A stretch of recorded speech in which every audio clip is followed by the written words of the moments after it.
You are living in a world where artificial intelligence can spoof your mother's voice, but you still cannot convince an Uber driver to wait just 2 more minutes. You have 5,000 followers on X, formerly known as Twitter, but when you need $5,000 to save a deal, all you get is left on red. In 2026, we are hyper-connected but socially bankrupt. Do not get it twisted. Dale Carnegie's book is not about being a nice guy. It is a technical manual to hack the human operating system. If you think this is just some sweet advice from an old man in the 1930s, you have already lost before you even started. Today, I am going to break down this source code. I will show you how to turn an enemy into an ally.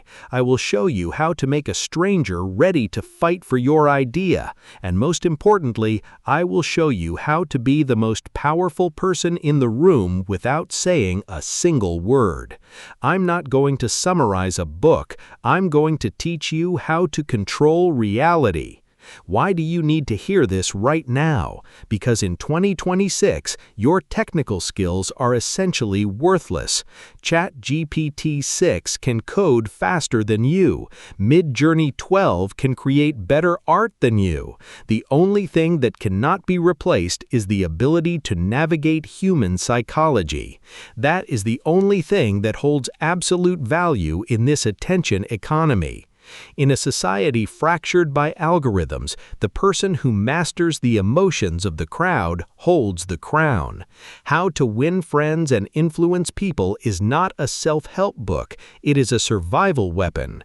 If you do not know how to influence others, you are just a data point in someone else's system.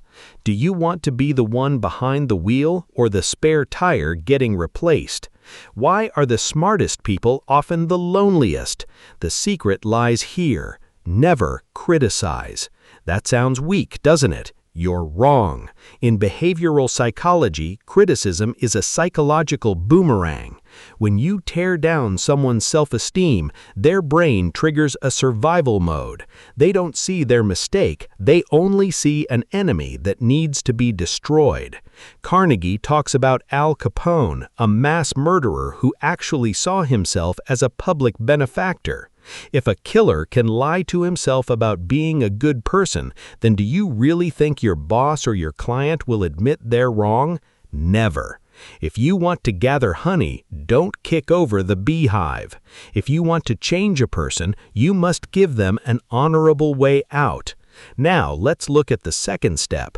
How do you walk into a room full of Silicon Valley billionaires and make them want to grab dinner with you after only 5 minutes?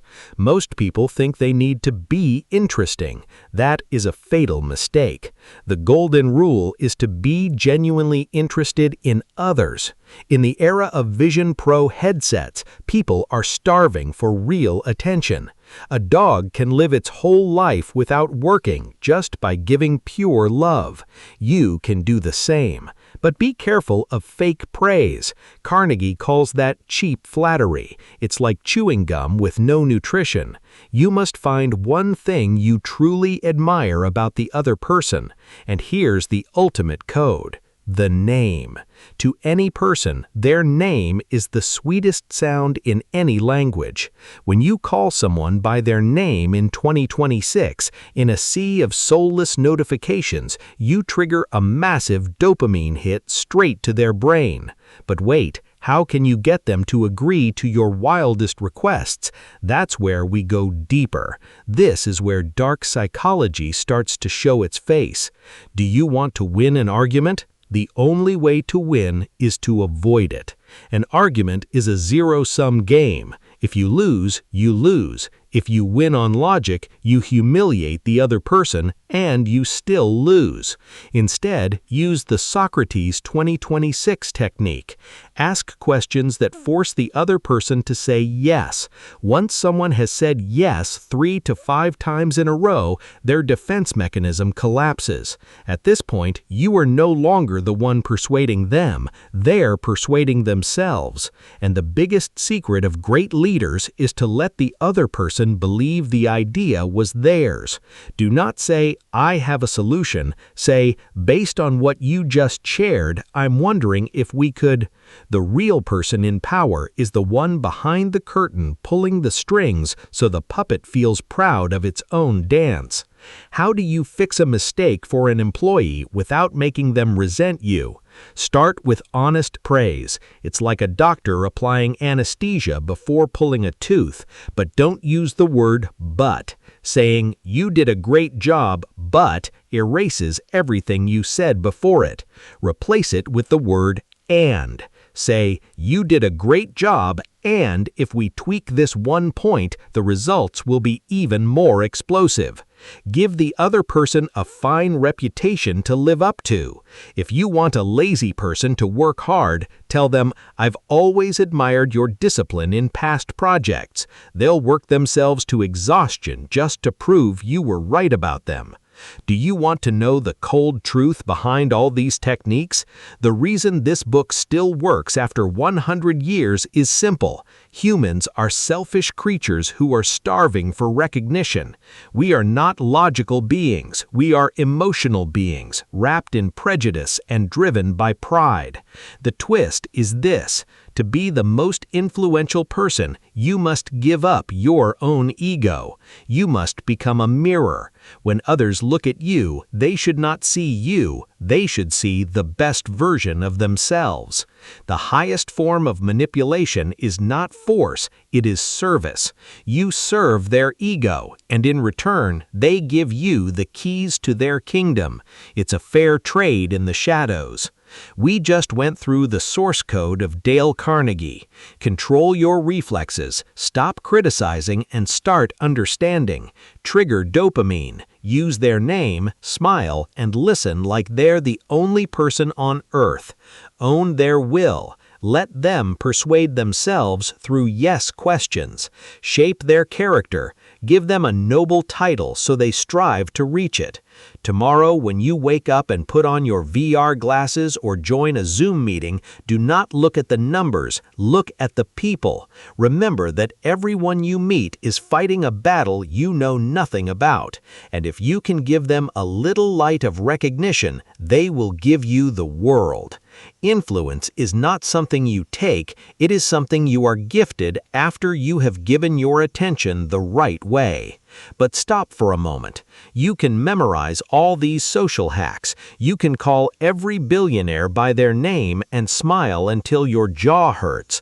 But why do you still feel a strange emptiness inside? Why do you keep falling into the same old patterns of failure, even when you know the formula? The brutal answer is that you cannot control anyone when your own hardware is crashing. To truly master the attention economy, you must perform surgery on your own internal operating system right now. This morning, did you think you chose that cup of coffee? You're wrong. Do you think clicking this video was a free decision? Wrong again. The reality is that you are living in a copy of the past. The moment you open your eyes, your brain is not a tool for creation. It's an old hard drive playing back error files from 10 years ago. In 2026, while artificial intelligence predicts your next move, there's a scarier truth. Your body has become a self-running biological algorithm that you have lost control over.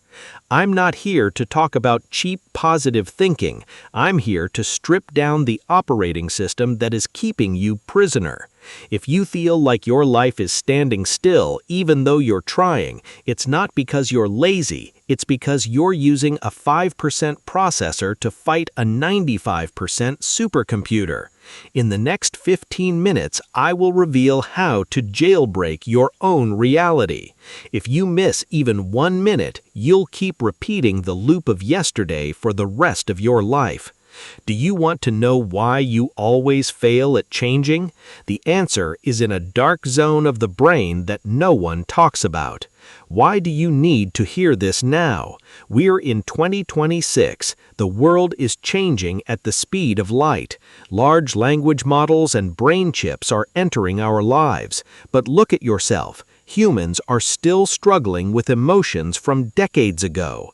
The harsh reality is that you are a product. Social media algorithms don't just collect your data, they exploit your old emotional wounds to keep you in a state of reaction. When you wake up and grab your smartphone, you're not checking the news, you're reconfirming your old fearful identity to match the outside world. If you don't upgrade your biological hardware immediately, you will become a non-playable character in your own life. You are being hacked by your own past before any hacker even touches your bank account. Imagine your brain is a ship. You were standing at the wheel believing you were in command, but that wheel is not connected to the rudder. The ship is on an autopilot, programmed by everything you experienced since you were 10 years old. By the time you're 35 years old, 95% of who you are is a set of memorized